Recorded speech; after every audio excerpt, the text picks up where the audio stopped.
Windows 10 support ends in just a few months. One man in California is not taking that lying down.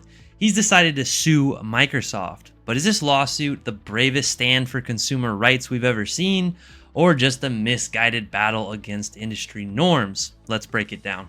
Okay, so let's break down what has happened so far. As of August 2025, on one side, we have Lawrence Klein, a San Diego, California man who's decided to submit this lawsuit against Microsoft, right? Who is the big, massive corporation that we all know runs Windows operating system. Now, he's arguing that their decision to end the Windows 10 support for the operating system on October 14th, which we all are aware of, we've been telling us about this for a long time, he believes is unfair. He claims that it's forcing users to upgrade and buy new computers, okay?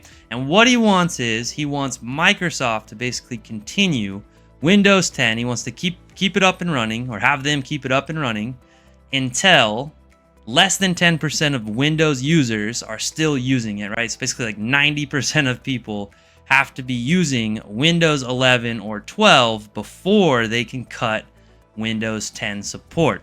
Okay, and so that is what he's asking for. Is that fair? What do you think? Put it down in the comments below. And as of right now, mid-2025, about 43% of users, Windows users as a whole, are still using Windows 10. So Windows 10 usage is still pretty high compared to other past end-of-life transitions. And what I mean by that is, Microsoft's always done this. They've always ended the support for operating systems, okay? But in the past, like let's say, people moving to Windows 10 from Windows 8, at this point in that cycle, most people had already moved to Windows 10. They were not using Windows 8 at this point, okay? So 43% is really high. It basically just means people really like Windows 10. They've liked it since it came out, and they continue to like it now, okay? Now, many users can't just make the upgrade to Windows 11. They can't just update without making some changes to their machine. They need to be able to satisfy that TPM 2.0 requirement, right? Which means they might need a more modern processor, a newer processor inside their computer, okay? So that's newer CPU. That means if you have a laptop, you're probably gonna have to buy a new laptop. Even with a desktop, probably not going to be swapping out your own CPU, so you're going to have to buy a new machine, okay? There's also other restrictions, which are basically making perfectly fine machines, maybe you have a perfectly fine computer, making them obsolete. Now, this California man is not the only one with concerns about Windows 10's end, right? A lot of critics have warned that forcing upgrades will generate massive amounts of e-waste. Sustainability versus profit is now a real battleground. This always makes me think of like in iRobot, when they have all those robots that are stacked up inside of the containers, right? Perfectly fine robots. They had the new model, company made everybody force them to upgrade, right? It's kind of an extreme situation, but this is that kind of sci-fi, situation or area where we find ourselves right now, where we're basically getting rid of computers that are completely fine just because they don't match the requirements or don't meet the requirements for Windows 11, right? So this is pretty standard. I'm going to point that out. I have to give this to Microsoft. This is their standard lifestyle cycle, right? So what they'll do is they'll support a version of Windows for about 10 years. Now, Windows 10 came out in 2015, so it has run its 10 years, and that aligns again with Microsoft's typical support model. They go about 10 years per operating system. Now, Microsoft will offer a 1-year paid program where you pay $30 and continue to get security updates for Windows 10 if you're really stuck on keeping it around. Or they'll offer you that option for free if you sync to OneDrive and have a Microsoft account, okay? Now, this October, you don't do that if you don't pay the $30, if you don't have a Microsoft account where they offer the free update. It will go end of life. Windows 10 will be end of life for support, okay?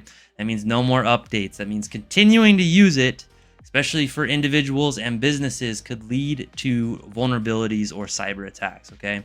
So don't want to do that. All right, so now the question is this lawsuit more symbolic than practical? Well, Klein, again, he's not asking for money. Yeah, he is going to have to pay attorney fees, but he's just asking for policy changes. Now, legal experts say even if he is successful, the process won't wrap up before the end of life of Windows 10, making it mostly symbolic, right? Because by the time he's done with his lawsuit, it's going to be said and done. But could it pressure Microsoft? There's already been one consensus, right? Microsoft made ESU free under certain conditions, right? So this lawsuit may have prompted, more public pressure, and they may even allow for it to be free to everyone. Who knows? Corporate strategy is a huge part of this, right? So Klein argues Microsoft is leveraging the OS transition to push their AI-focused Copilot PCs, which would position them as a monopoly, not just in the OS category, but also in the generative AI category, right? So that one's more of a reach, right? Because again, we've already talked about this. It's typical for Microsoft to only run 10 years of support per operating system. So I don't know about that one. That one seems more like a reach, but it could again shake Microsoft up and make them think before making drastic decisions about AI in the future. Now, if the court grants this, what's to stop future lawsuits over Windows 12 hardware demands, right? So something to think about if he did win, which is unlikely. Again, most critics and experts agree they probably won't, but it does set a sort of dangerous precedent, right, for other companies like Apple and other companies trying to push AI or push hardware, right? Because Apple might not be in the limelight today, but they're just as bad as Microsoft when it comes to this, forcing their users to use new hardware or to buy their the newest, latest machine to be able to run the operating system. So tell me what you think. I think this is a pretty interesting lawsuit. I thought it was great to cover, fun to cover, great to research. I think it's going to be fun in coming months to watch and see what happens. Again, I don't think that he's going to win personally myself, but who knows, right? That'd be something to see.